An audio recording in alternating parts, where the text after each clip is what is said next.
बिस्मिल्लाहिर्रहमानिर्रहीम। आप देख रहे हैं मीडिया पॉइंट 071।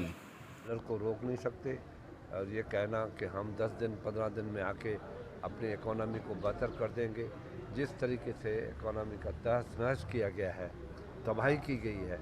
और इमरान खान जहां अंदाज़ा कर ले, इमरान खान ने इतनी सख्त तकरीरें करने के बावजूद भी अपनी 4 साल कारकर्दगी का एक दिन भी इजहार नहीं किया। अब वो अपनी नाकामियों को छुपाने के लिए ये चीज़ें, नारे लगाना, जलसों की धमकियां देना, जुलूस निकालना, वो उसका सियासी हक़ है।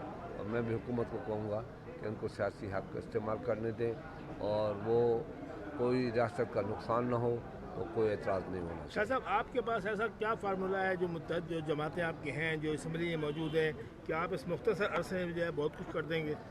देखिए, फार्मूला इंटरनेशनल के साथ भी चलता है और कोशिश ये होनी चाहिए कि इन इक़दामात जो इंतकाम की एक खुशबू आए, इससे परहेज़ किया जाए। ये टाइम मुल्क की इकॉनमी को दिया जाए कि हम मुल्क में लोगों से जो वायदे करके आए हैं वो हम पूरे कर सकें। आप कहते थे कि जो है हमारी हुकूमत में कोई सियासी जो है वो कैदी नहीं होगा, लेकिन अभी जो है वो शेख रशीद के भतीजे को गिरफ्तार किया गया है। वो हमने नहीं किया है, सऊदी हुकूमत ने किया है।